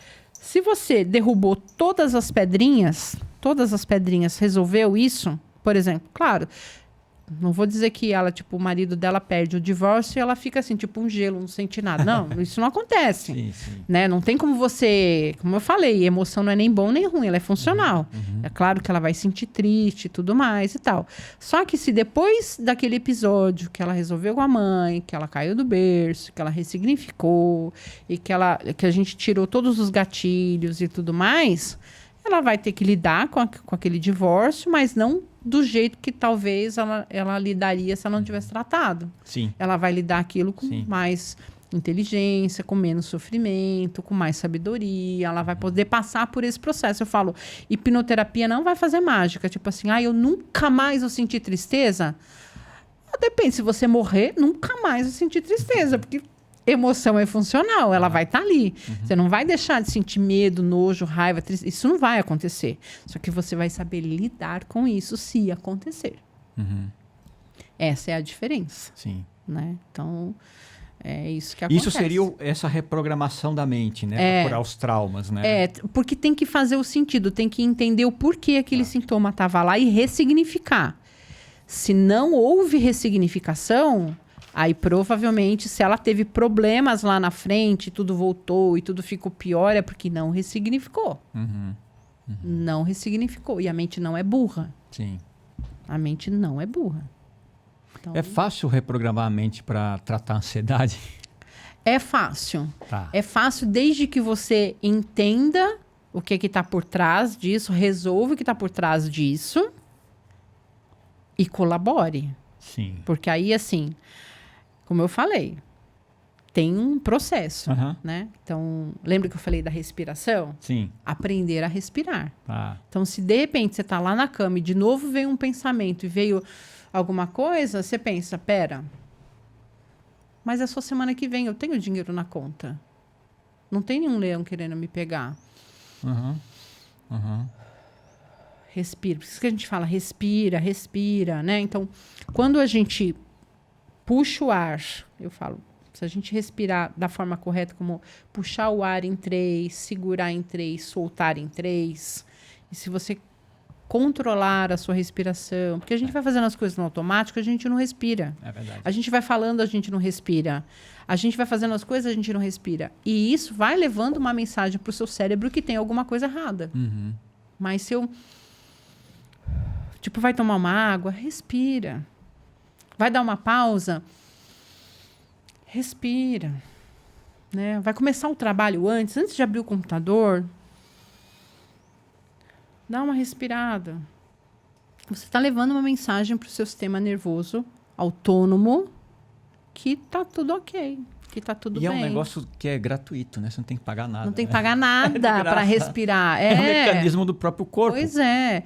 Então, assim, se a pessoa, por exemplo, ela tem uma tendência a ter uma síndrome do pânico, o que eu falo? Você tem que fazer uma outra respiração, que a gente chama de 4-7-8. Você vai puxar o ar em 4 segundos, segurar em 7 e soltar em 8. Só que você não pode fazer isso do nada, sozinho, assim. Você tem que sentar numa cadeira, porque ele vai tirar você do simpático tônico e vai jogar você para o parasimpático. Então, vai dar aquela moleza, vai dar aquela sensação meio de... Tô molinha, assim, sabe? Tá. Então, ele vai fazer isso. Você vai puxar a respiração em 4, vai segurar em 7 e vai soltar em 8. Sim. Quando você faz isso, você tem que fazer isso pelo menos umas 4, 5 vezes. Mas faz focado na respiração, imagina o número, faz isso pensando no número, né? Põe a mão nas pernas, sente a textura da sua roupa, ou se não, põe um ponto ali, olha a luz, Olha os detalhes, começa a observar as coisas, a mente começa a focar em outras coisas e ela entende o seguinte, eu não estou em perigo, né? Uma outra técnica também, você pode meio que deitar e colocar as pernas para cima. Por isso que ter uma rede em casa é sempre muito bom. Você já viu alguém com síndrome do pânico na rede? Ninguém, né? Em casa.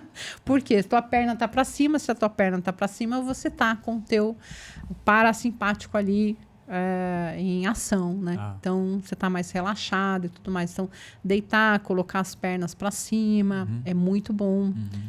Ouvir pássaros, canto de pássaros. No YouTube tem um monte.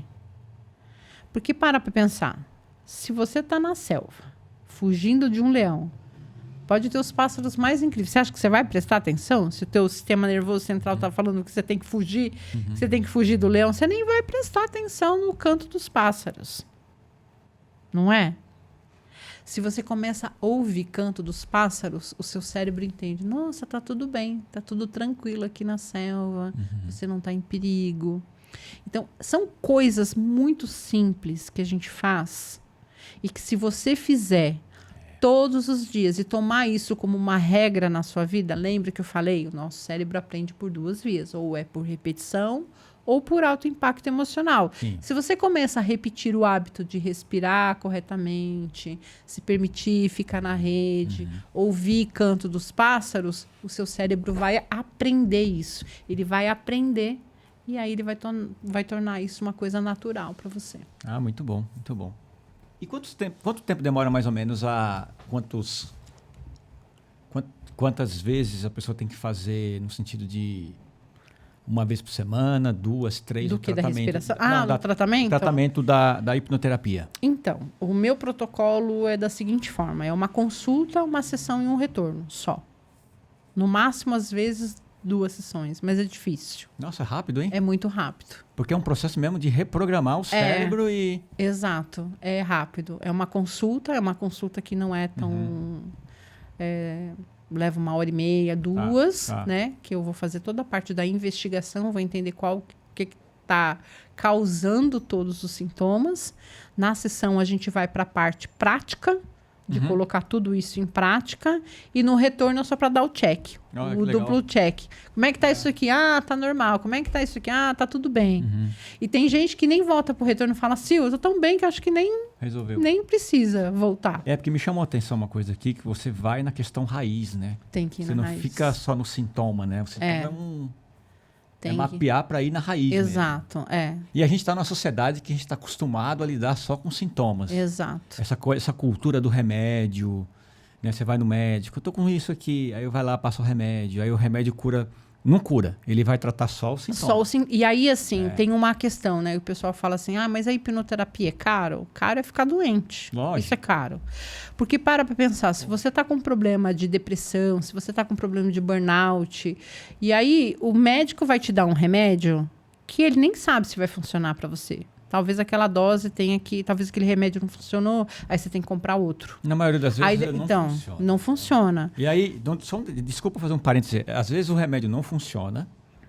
Ele não trata, ele não vai curar a depressão. Ele ameniza os sintomas. O sintoma, exato. E aí ele ainda vai trazer, muitas vezes, um efeito colateral que é para a vida toda. Eu tenho um caso de uma pessoa conhecida que ela acabou se separando, pegou uma depressão profunda.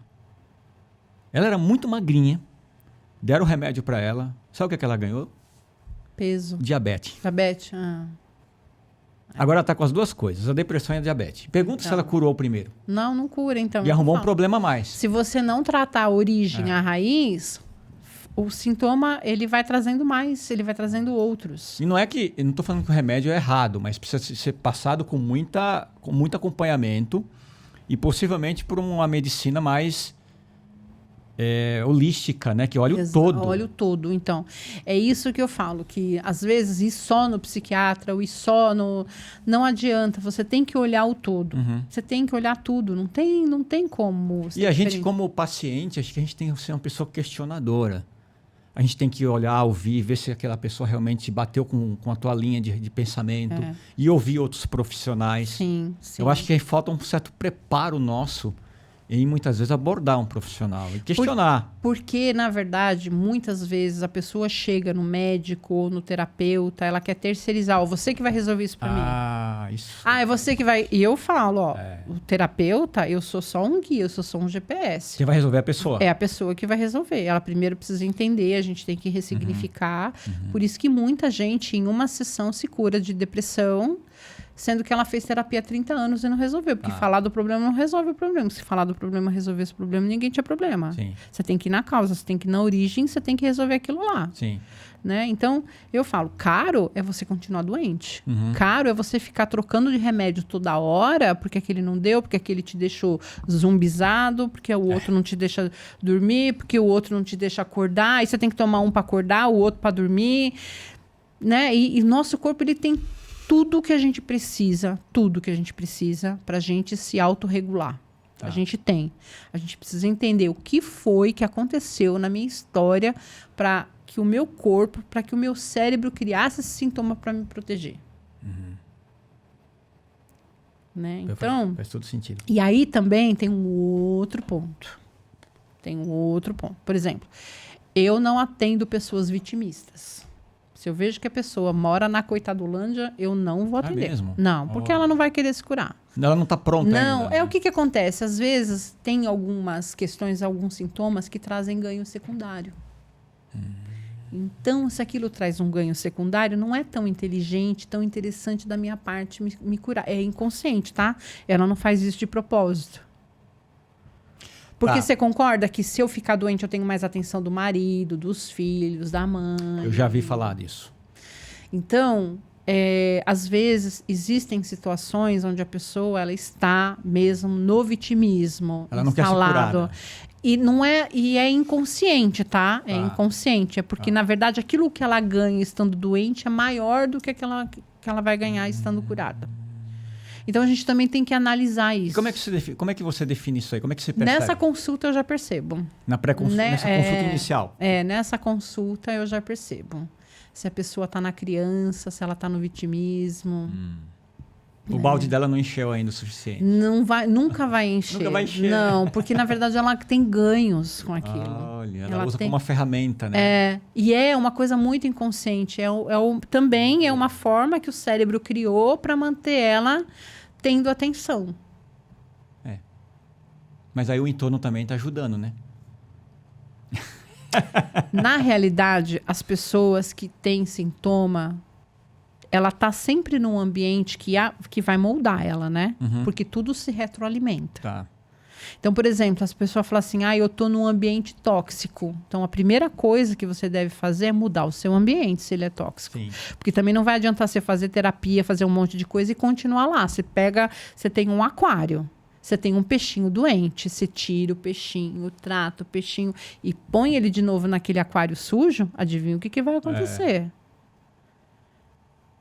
Entende? Então, é o integral mesmo. Quando a gente fala das integrativas, inclusive, o ambiente conta muito. Né? Que tipo de coisa você consome na internet? Que tipo de coisa você consome na TV? Porque tem pessoas que elas têm problema com ansiedade de tanto assistir jornal, de tanto assistir documentários horrorosos. Elas melhoram só de parar de ficar assistindo essas reportagens, esses canais. Elas melhoram só com isso. Aí entra na mudança de hábito, né, doutora? Que é muito difícil, né, pra gente mudar, né? Exato. É que não é difícil. É o quanto eu quero. Tá. É o quanto eu quero, o quanto eu estou disposta. Porque se ainda dá para aguentar um pouco mais, eu consigo empurrar um pouquinho mais. Só que na hora que eu falo, chega, já deu, acabou... Aí eu mudo meu comportamento, aí eu mudo as minhas atitudes.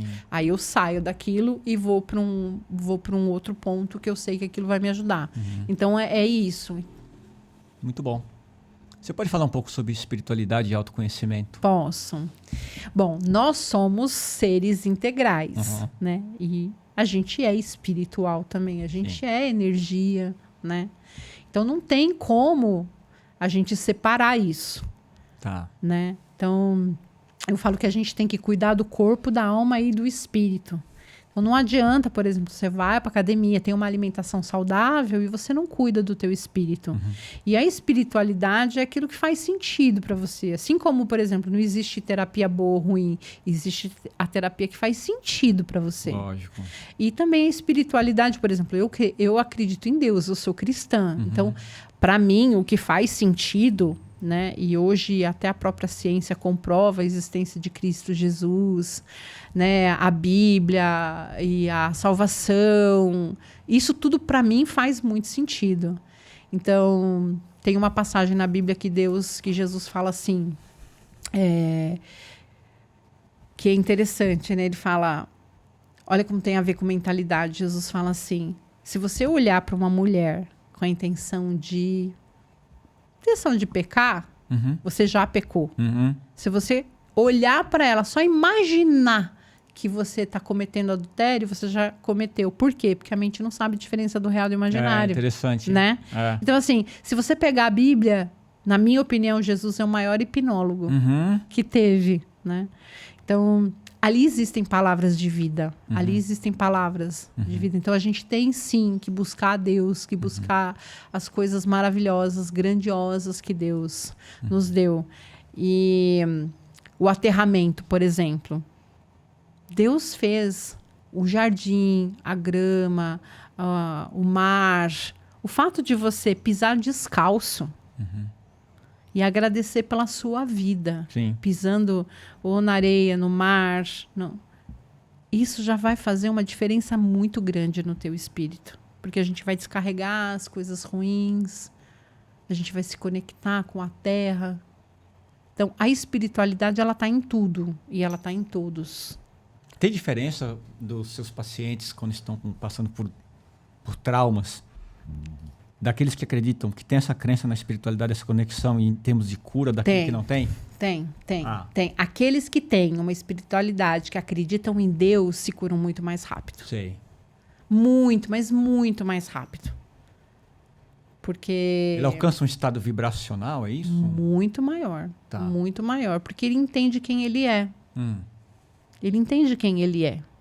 Quando a gente entende quem nós somos, fica muito mais fácil. Tá. E o próprio Jesus falou que nós faríamos coisas maiores que ele. Só que para eu fazer coisas maiores que ele, eu preciso usar o quê?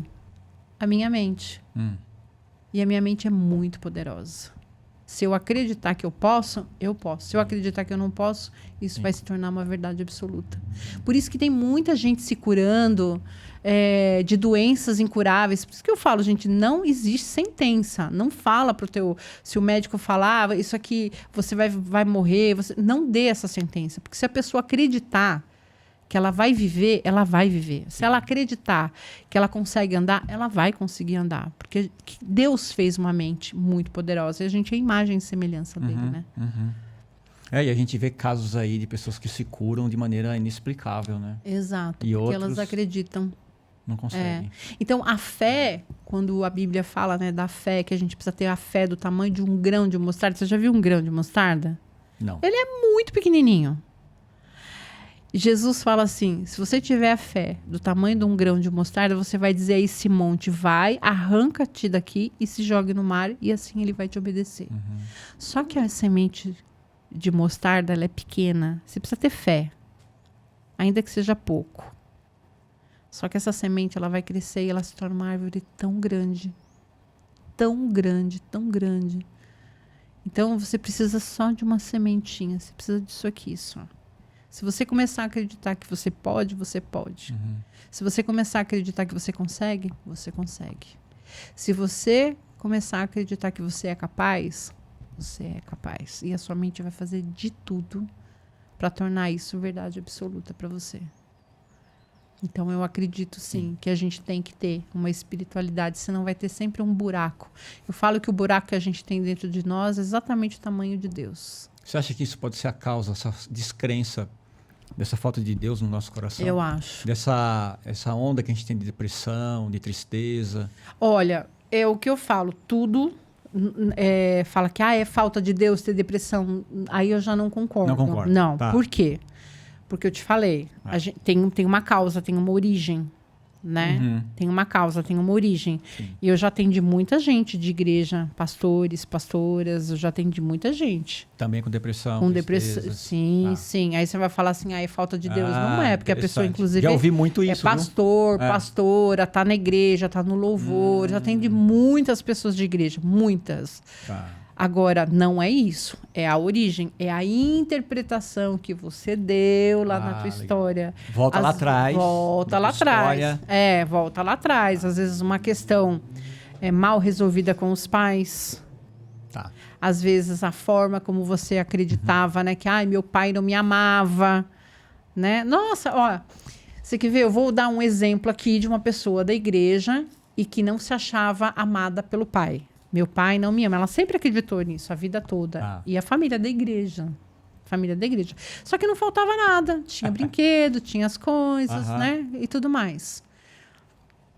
Só que a linguagem do amor do pai era essa. Por que que ela achava que ela não era amada? Porque o pai nunca abraçou, nunca beijou. Ele nunca foi um cara presente, estava sempre trabalhando, nunca estava lá. O que que aquela menina entendeu? Meu pai não me ama. Ele nunca está aqui. Ele até me dá presente, dá lá a boneca que ela queria, a bicicleta que ela queria. Ela tinha as coisas. Só que o pai vivia trabalhando. Só que na cabeça do pai, né? Na sessão a gente fez isso. Falando, tá, agora imagina que você é o seu pai. Seu pai é você e você tá sentado aí na sua frente. Aí ela começou a chorar muito. Chorou. Aí eu falei, por que você tá chorando? Ela falou assim, nossa, eu não fazia ideia do quanto meu pai se esforçava para dar o melhor para mim. Agora eu vejo. Era a forma de amor dele, né? E era uma pessoa da igreja. Uhum. Então eu te falo, às vezes é a interpretação que a gente dá. Ficou claro para mim agora. Entende? É a interpretação. Falar que a pessoa está com depressão, que é falta de Deus, não é. É que às vezes ela não entendeu algo da história dela. Eu falo que Deus vai fazer o impossível na sua vida, mas o possível é sua responsabilidade. Ele vai fazer a parte dele quando você fizer a sua, né? Então, por exemplo, eu sou da igreja, então eu não vou mais no dentista? Eu sou da igreja, tô com problema de pele, não vou no dermatologista, vou terceirizar tudo. Deus cuida, né? Não pode ser assim, a gente tem que fazer a nossa parte. Então, a nossa mente é responsabilidade nossa, a gente tem que cuidar do nosso corpo. Se nós somos o templo vivo do Espírito Santo, a gente tem que cuidar, né? Então, eu falo, você tem uma mente poderosa, imagina que você tem uma Ferrari na garagem, né? Sei lá, que carro mais poderoso do que Ferrari? Deixa Isso aí, Ferrari. Eu não entendo de carro. Também não, mas vamos dizer que seja uma Ferrari. Você tem uma Ferrari na garagem, mas se você não sabe dirigir, que adianta? Você entendeu? Ele vai ficar lá só estragando. Então, assim, Deus já deu uma mente poderosa pra gente. A gente é imagem e semelhança, mas a tua parte é você quem tem que fazer. É você quem tem que cuidar do teu corpo, da tua alma e do teu espírito. Você não pode terceirizar. Aí vem a autorresponsabilidade. Aí vem a autorresponsabilidade. Muito legal. Além das técnicas de respiração, alguma outra técnica de regulação, de autorregulação que você deixaria aqui? Você já falou, mas eu estou perguntando de novo aqui, caso você tiver alguma coisa em mente agora. A primeira é a respiração. Que é o mais...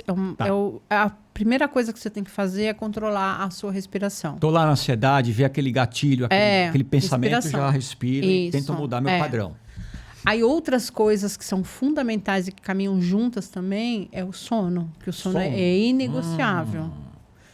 Né? Então, às vezes, a gente tem determinados problemas físicos, emocionais e mentais, e às vezes a questão está no sono. O sono, ele é inegociável. Né? Então, a pessoa que trabalha muito, que dorme pouco, que acha isso o máximo, ela está destruindo a saúde dela, inclusive a saúde mental dela. Eu tenho ficado muito atento com relação a isso. Eu estou num momento de muito trabalho em função do podcast, de produzir mais conteúdo. E eu tenho procurado dormir mais. Não, tenho dormido mais. Isso, a gente precisa, nós como adultos, a gente precisa ter pelo menos, no mínimo, 8 horas de sono. E isso não é negociado. Tem que dormir, ponto, acabou. Não, mas eu tenho... Não, tem que dormir. Pode deixar para amanhã. Não tem como negociar. Eu fico mais focado, viu? Quando eu consigo dormir mais. Se a gente dorme, e de preferência uma rotina, o nosso cérebro gosta de rotina. O cérebro gosta de rotina. Se você puder ir dormir sempre às 10, vá sempre dormir às 10. O seu relógio circadiano vai funcionar melhor e, por consequência, você vai ter um intestino funcionando melhor. Tudo vai funcionar melhor. Porque você vai ter uma rotina. É fundamental isso. Agora, quando a gente está mesmo ansioso, a gente deita e às vezes não consegue dormir, né? Fica ali olhando pro teto e levanta e vira para um lado e vira para o outro. Então, porque existe uma preocupação, tá? Tem alguma coisa te preocupando a mente. Se você faz a respiração, por exemplo, inclusive aquela 4-7-8 que eu te falei, você sai do simpático e vai para o parasimpático. Já vai te dar aquela molezinha. Também isso ajuda muito, né? Então, e entender que se o seu sono é inegociável, a sua saúde vem em primeiro lugar, esse problema aqui ele não é tão importante. O problema é que, de novo, é o significado que a gente dá. Lógico. De novo, eu tenho uma reunião importante amanhã. O que é mais importante para você, a reunião ou a sua vida?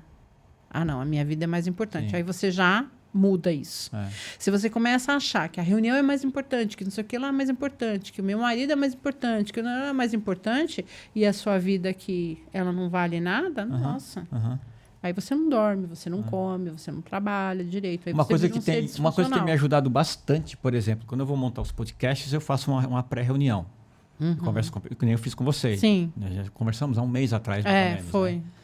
Começamos há um mês atrás, então aquilo eu já tenho um tempo para ir pensando no que nós conversamos. Aí eu monto ali já, faltando uma semana mais ou menos, já monto ali a ideia do que a gente vai conversar. Já faço toda a montagem ali das ideias e aí eu durmo mais tranquilo. Porque aquilo está resolvido. O cérebro não gosta de dúvida. Todas as vezes que você tem uma dúvida, o cérebro ele simplesmente vai ficar em looping ali o tempo inteiro. Então isso é uma... Quando todas as coisas que estão resolvidas, conflito resolvido, por exemplo, o cérebro fala, bom, isso aqui está resolvido, então eu não tenho mais que entrar em ação para essa outra coisa. Me dá tranquilidade. Então eu não procrastinando, eu tenho menos ansiedade. Exato, é isso aí. Se eu não procrastino, se eu faço no tempo que eu tenho que fazer... Por exemplo, nós temos hoje é sábado, está marcado para hoje, às 10 horas da manhã, a nossa gravação. Então, eu tenho o ideal, quanto mais eu antecipo a preparação, mais me dá tranquilidade. Então, essa noite eu tive uma noite de sono maravilhosa, porque nós já tivemos uma reunião há um mês atrás, eu já montei ali a linha dos temas que a gente vai discutir no podcast, fui conversando com um amigo, com um aluno, com outro, sobre dúvidas que ele tem sobre hipnose, sobre esse processo de reprogramação do cérebro. E eu durmo muito tranquilo. Pra você ter ideia, eu dei 2 aulas hoje antes da nossa gravação. Então eu fico mais relaxado, eu durmo melhor. Então, essa coisa de procrastinar, para mim, funciona muito bem. De não procrastinar, na verdade. Não procrastinar. Então, mas aí você tem um comportamento que você é uma pessoa disciplinada. Isso conta muito. Se você pega uma pessoa que não é disciplinada, que ela é desorganizada e que ela deixa tudo para a última hora, essa pessoa ela vai sofrer com um pouco de ansiedade, porque ela não conseguiu se preparar antes, né? E aí, assim, tudo eu falo que é comportamento aprendido. Você aprendeu a ser disciplinado. Eu tô aprendendo. Você não nasceu disciplinado. Não. Você aprendeu. Aprendendo, Assim como eu falo para a pessoa, você não nasceu ansiosa. Você aprendeu a se tornar ansiosa. A pessoa que procrastina, ela não nasceu procrastinando, ela aprendeu a se tornar procrastinadora. Legal. Aquilo que você falou, né, de não rotular, né? Exato. Porque, na verdade, o que acontece? Se você entende que isso tem uma função na sua vida, você não sofre com as consequências. Entendeu? Total. E aí, falando agora de sintomas mais complicados, como câncer e tudo mais, é você, de fato, entender que aquilo não é seu. Se você coloca o câncer, a insônia, o bruxismo e não passa aquilo como seu, esse comportamento também vai fazer com que o seu cérebro entenda que aquilo não faz parte de você. Então, a cura se torna mais rápido. Muito mais rápido. E o oposto disso, por exemplo, a minha prosperidade, a minha alegria. Também. A minha criatividade. Eu sou capaz de criar, eu sou capaz de de desenvolver um projeto legal. E isso faz diferença, né? Faz diferença, porque quanto mais você fala isso para você, mais aquilo se torna verdade absoluta. Tá. Então, um exercício que eu falo que as pessoas precisam começar a fazer, se você tem dificuldade, por exemplo, de acreditar nisso, que você é bom, que você é uma pessoa próspera, que você é uma pessoa feliz, começa a falar isso para você no espelho. Tá. Olhando nos olhos, olha para você no espelho e fala: eu sou próspero, eu sou abençoada, eu sou feliz. E porque na verdade a gente é filho do dono do mundo, né? A gente... Quem é você? Eu sou filha do dono do universo, eu sou né? filho do dono. Então, de quem manda, né? Exato. Quando a gente entende quem nós somos, fica mais fácil você falar essas coisas. Sim. Né?